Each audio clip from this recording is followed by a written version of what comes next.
All right, welcome back to another adventure in rattle can restoration. And as you can see, I've got the transfer case completely reassembled. So the front input shaft came in and it is now installed. Everything is sealed up. All is well in the universe, my friends. I did that all in one day.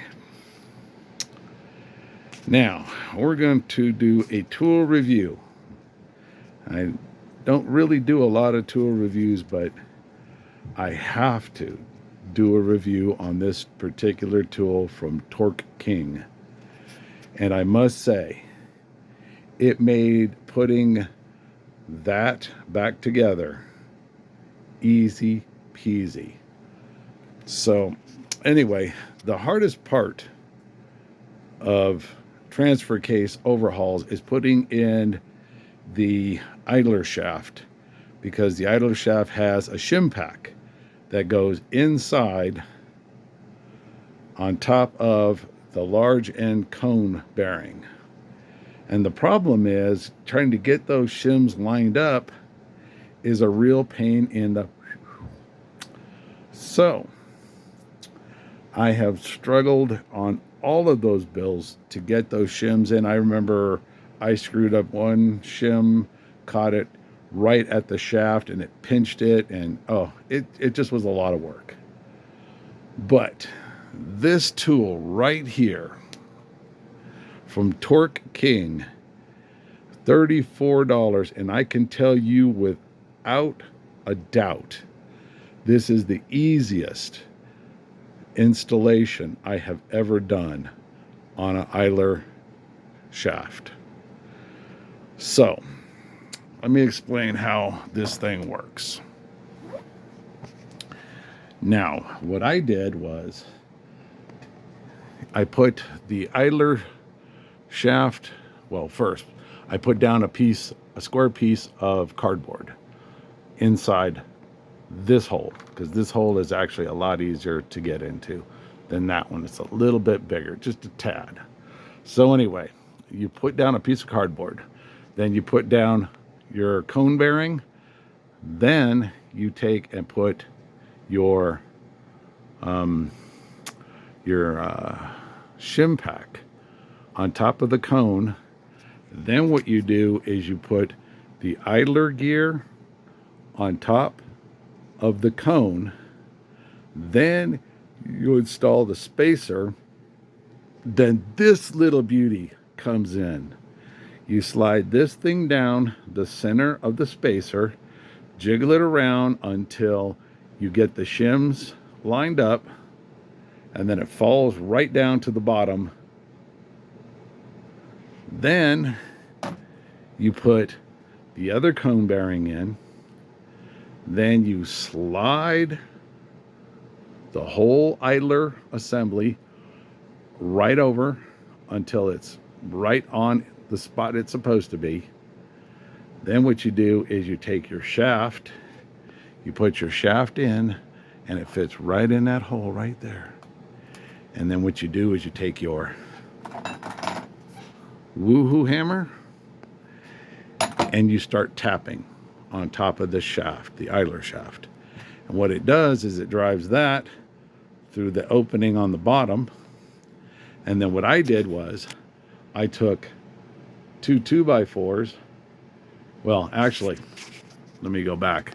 I put all the bolts in on the other side and set it up like this. Then I tapped until this struck the table. Then I took two 2x4s and I shoved those in this direction, and then I tap, tap, tap, tap, tap until this was all the way to the floor on the bench. Now, by that time, the top of the idler shaft was already starting to feed into this hole right here.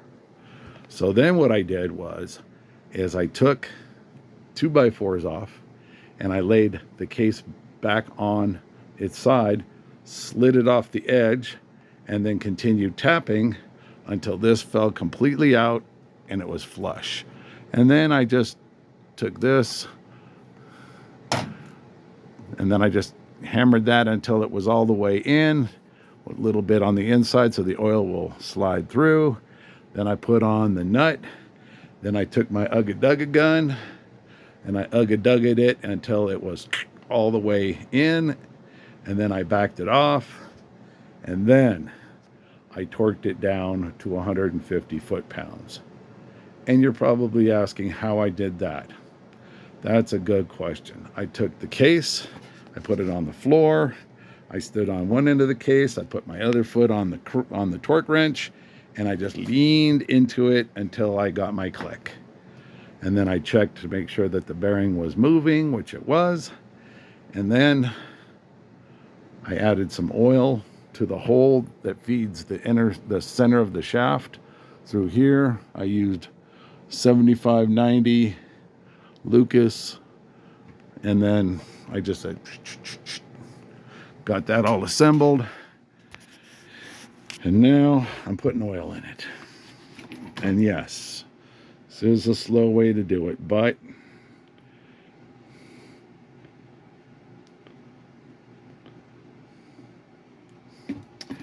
it is an easy way. Yeah, and see, it goes in, and it feeds in the hole, and it fills up the case. And then we work it around, get everything lubed up. And I also used assembly lube right there to assemble the parts together after I clean them all up. Scotch-Brite is your friend.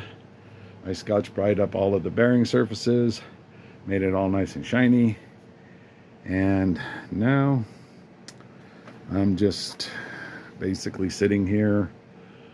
And then after that, that big monstrosity will go over there on that cart and get covered up, and then it's ready to go. And I did put in the twin stick shifter rods. Also, I forgot to mention this, the forks. What I do is I take a countersink drill bit and I countersink the fork hole where the pin goes through it. That way it feeds easier than trying to find a flat hole with a roll pin. So countersink them, and I'll tell you what, those roll pins go in a whole lot easier than they did before. I mean, they just right in there. So anyhow, great tool, 36 bucks at Torque King. I recommend it highly. It made putting that idler gear back in it lickety split. I fought with that one, I fought with the other one, and then when I saw that online, when I was getting a new idler gear, I bought it, and it works spectacularly. I mean, I can't say anything bad about that tool. Best 35 bucks I ever spent.